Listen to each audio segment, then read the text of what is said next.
How does someone actually do that? This was, I think, a flight attendant on a plane that curled up in the overhead bin, and it got closed, and she took a nap in there. She had some minutes before the next flight took off, so it's pretty long up there. It's long, but, I mean, come on. There's no way that I'm going to fit in there and take a nap. I mean... Yeah, all that really. luggage fits up in there, so if there's no luggage, you just climb up in there and lay flat, maybe put a pillow. Oh, it'd be the nicest. Yeah. I could take a nap anywhere, though. So, well, this person did that. I think her job was in jeopardy or something. I don't know. Well, you can't sleep at work. I mean, those are requirements. I tried to take a nap here earlier, and that didn't work out so well. She tried to take a nap. So all the interesting places that you can sleep. I mean, Ninja fell asleep. Where did you fall asleep again?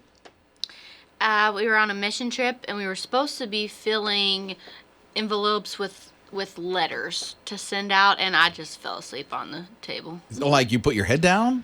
Yeah. I was like, I'll just rest for a minute. And then like an hour later, I wake up and the room's empty. With drool on the table. Well, they let you sleep. You know, and where was it, Scott? Was it you were getting your teeth done?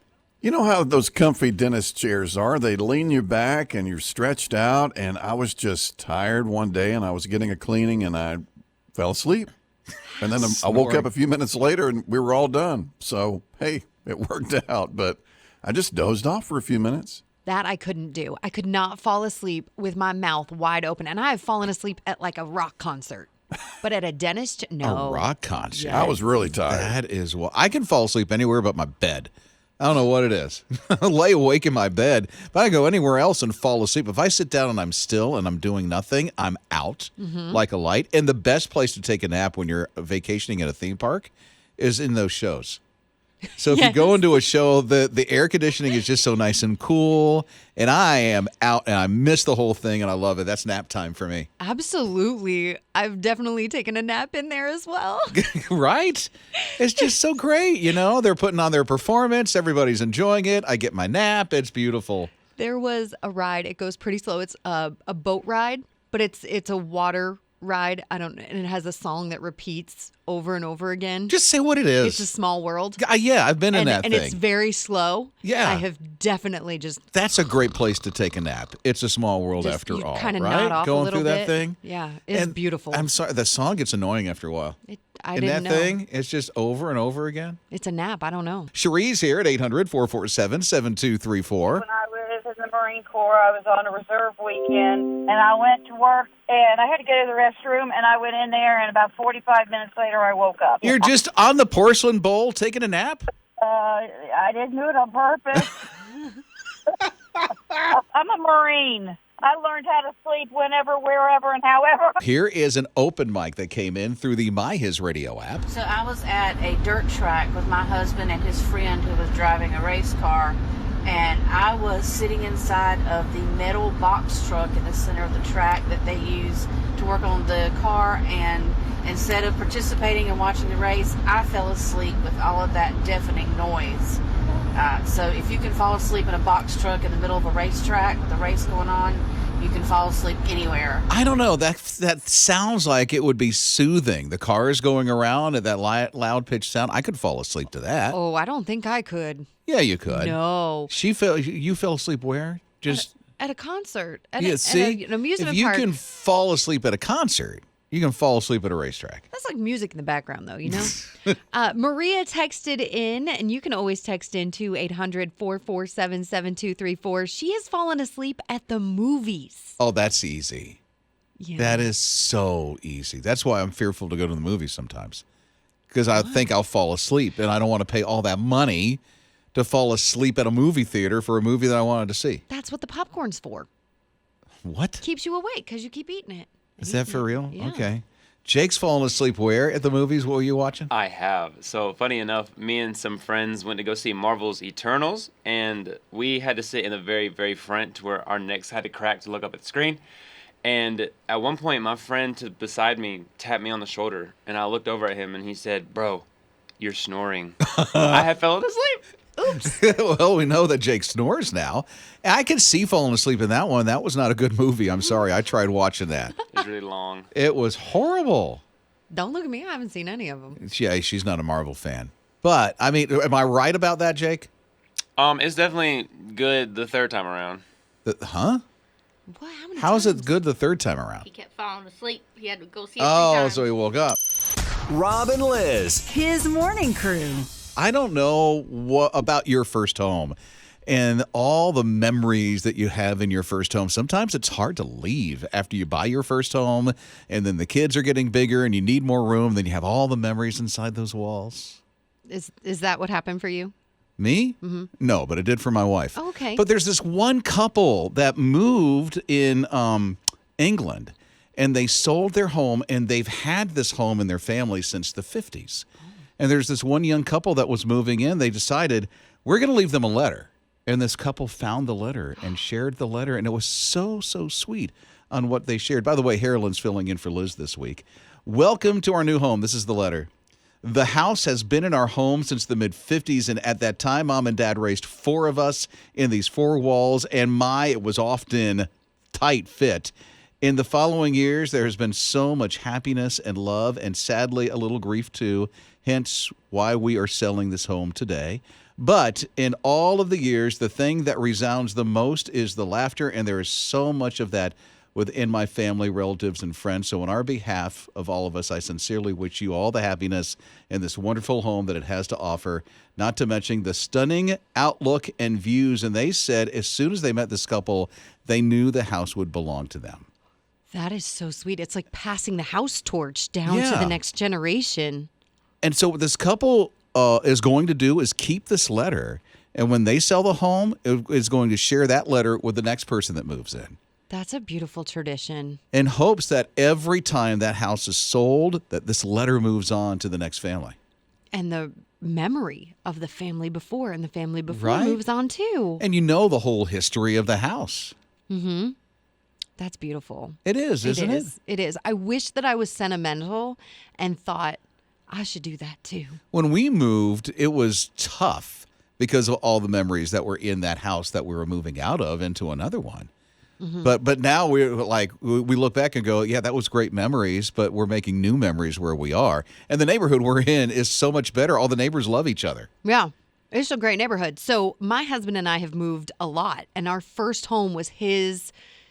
It went from his grandpa to his dad to him. Oh, get out. And so it was really hard for him to move and for his dad to watch us sell their family home that they had lived in for Ever. decades. Yeah. Like he was born and raised in that house. And for me, it was just a really small house that just wasn't It was working like, out. bye-bye. I was like, bye-bye. I'm out of here. But for them, it was a lot. I get that. Yeah. Yeah, my wife has family in Michigan, and when their grandparents' home sold to like a movie company, it was some cool piece of property, and then they tore down the home. It crushed the family Yeah, I bet. because they built that from the ground up, but Mm-hmm. with their own hands. The grandparents did. Yeah, but we have to remember our home isn't here. Yeah. And so we can just leave. Rob and Liz. His morning crew. His radio. I don't know if there's anybody in your family that gets into Legos. Oh, my boys. Oh, I'm sure that's Harlan, by the way, in for Liz. So there's this guy who makes literally replicas of airports and cities. His name is Richard Pauls, and he gets paid to do this stuff. And this is his hobby. He loves it. He's used over 100,000 pieces and uses no directions and can make the White House, can make the U.S. Capitol. There's this place that I think it's in Grand Central Station in D.C. that's called Ben's Chili Dogs. Okay. He's made a replica of that place because it's for the locals in D.C. That's a thing. Dulles Airport, all these other landmarks, and now he gets paid to do this kind of stuff. Don't you love when somebody gets paid to do their hobby? I know, right? That's a beautiful thing. It is. It's so wonderful. Scott's son, Josh, he's 12. 12. He's still 12, right? Yep. Okay. Still 12. So, for now. I don't want to make him For too now. old on you and hit 13 Close to just yet. teenager. Oh, way too close to teenager. Yeah. Life changes then, Scott. Get ready. You know, because your daughter's getting ready to graduate. So he's into Legos. I wonder if we need to hook him up with this guy that I can create all this stuff without directions. He would be so into this. He watches a lot of the Lego influencers on YouTube, especially a lot of these people that create these channels and do all kinds of crazy things with Lego. And he's like that. He can look at a pile of Lego pieces and just start building things. And I'm the total opposite. I've got to have the book, the step-by-step instructions. Okay, this piece goes here. So I think he would really, really get into that. Hey, it rocked my world when my kids mixed up the Lego pieces. I'm like, no. How are you going to build it? Right? You have all these directions Yep. and all of a sudden it's torn apart and they're in all these different places. I'm like, how can I rebuild that, number one? And then I'm colorblind. And so I need to be able to figure out what color is what if you're going to make the right piece and thing for the thing that you're building. Oh, no. One big lump is all we have now. Just one big bucket. And he will pull things out and put stuff together, watch it on YouTube, figure it out, add a motor, and make it go. Rob and Liz. His morning crew. I don't know if you saw this on your feed as you're scrolling through, but there is this one of a backyard.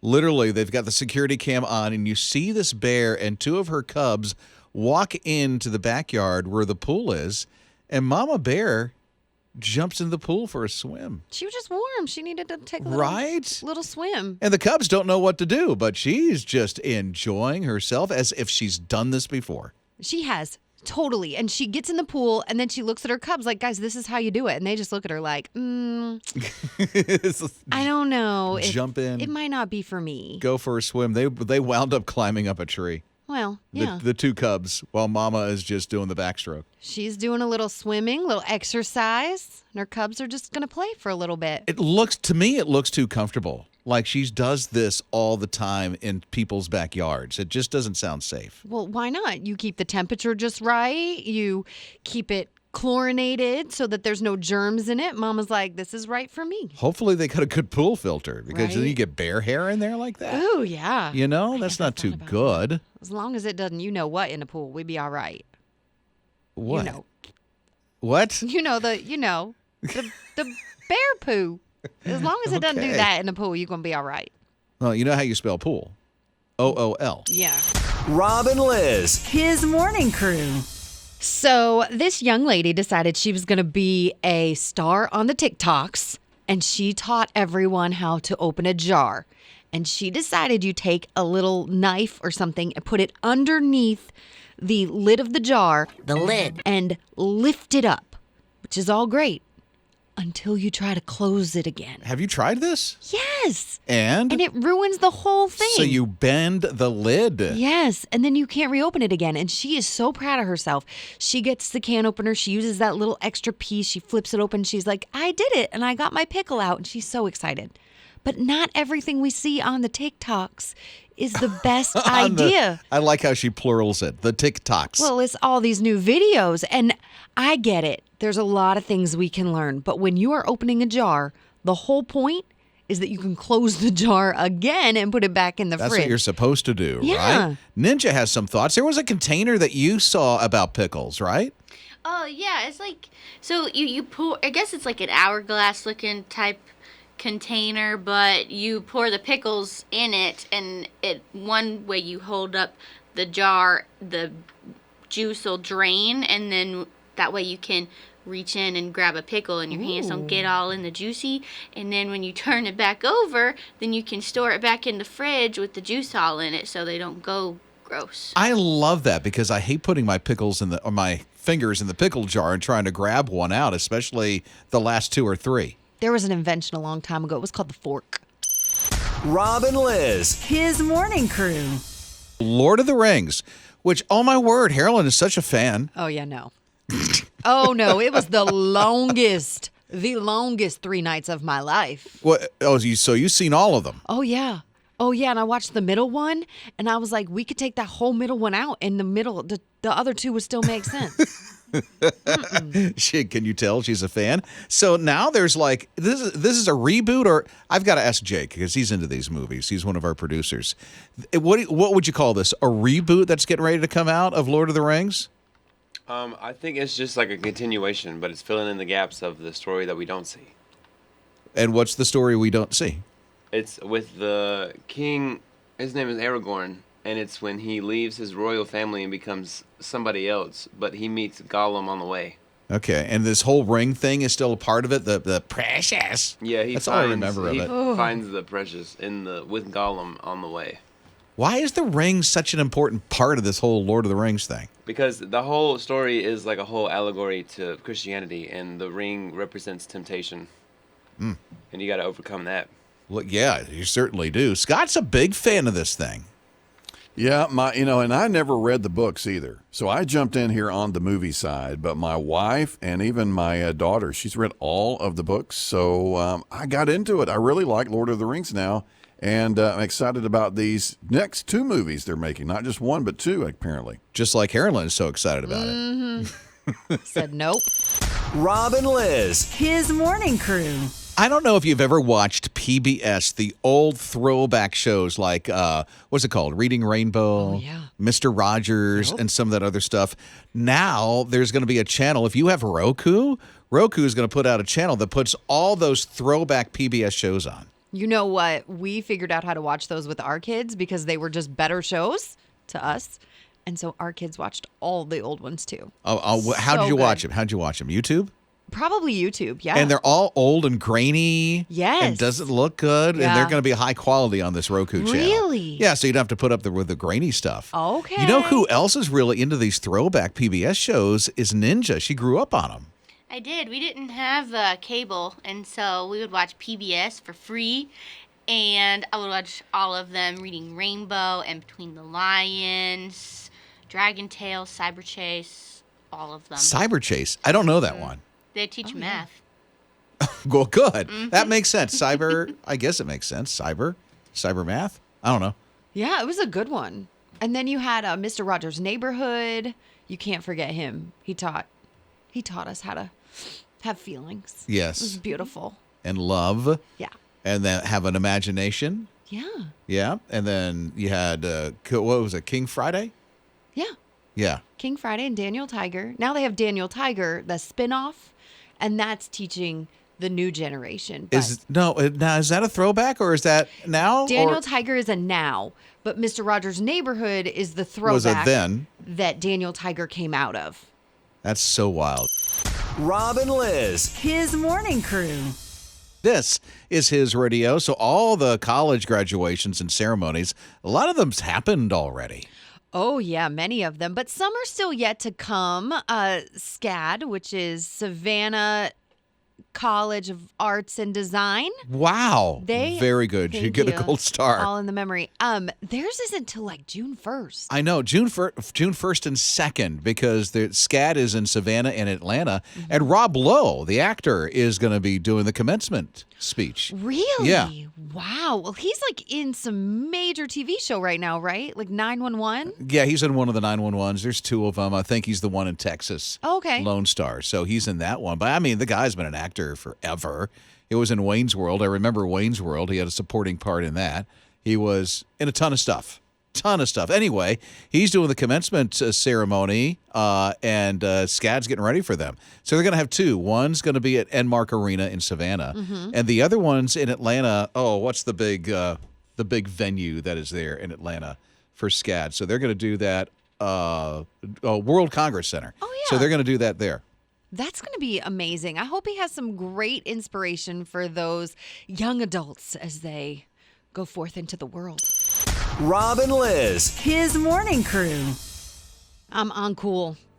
It turns out I'm uncool. You're uncool? What does uncool mean? What do you mean you're uncool? It means I can't keep up with society and trends So anymore they and pop culture. So call that uncool? yeah, like not cool, like Uncool. You mean UN, not Yeah. ON. Okay, uncool. I'm with you now. That's what I said. It's your Texas accent. I did not know uncool was uncool in Texas. But go ahead. So a new survey came out, and people over 39 now identify as uncool. Why? Because they can't keep up anymore with pop culture. It's when you realize it. See, I think this happened in my early 30s, and I just started admitting it in my late 30s that I really am uncool. Because as my kids come home and they say new slang words or new trend things, I have to call Jake. I text him, what in the world does this mean? Jake's one of our producers, and he keeps us on point. Like, He I does. used to use fire. Is that a thing anymore? Hey, it still is. It's still, so if I use fire, people laugh when I say that's fire. That's fire. They're like, we had no idea that that would come out of your mouth. It's a shock when I say that. Yeah, there's some. I'm hip. Thank you. Yes. Is that a throwback word? It is. Okay, but it's all right to use it? Yeah. That would be a no. So hip or fire? Hip. Oh, I don't know. I'm just saying it to appease you. I have no idea. Oh, thank you. So my kids came home and they said, it's selling.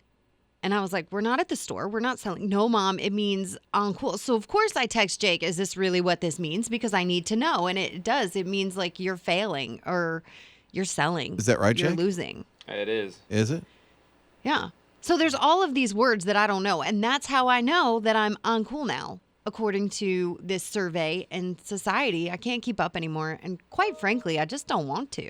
Well, just talk like a normal person and you'll be okay. Because people still understand what you're saying. Do they? It's just when you throw in the stuff like that, so fire. That's the only term I know. I don't know anything else past that. Rob and Liz. His morning crew. Chick-fil-A, I know you know God's chicken. People call it God's chicken. It is. Yeah, see, almost called her Liz. Harlan will tell you, it's God's chicken. Here's the thing that Chick-fil-A is doing at some locations, like in Atlanta at the outlet shops of Atlanta. They're using robots to deliver the chicken now. To other place in the outlet or to the community? I believe it's other places in the outlet. So the way that it's supposed to work is if you go on the app and you make an order, it'll tell you where you could meet this delivery robot inside the shops. That's what it sounds like to me. I might be wrong on that. And so you have to meet it somewhere so it doesn't come like straight to you.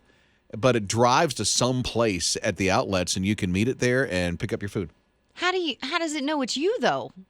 Like, what if I'm just I'm walking sure down it's a code.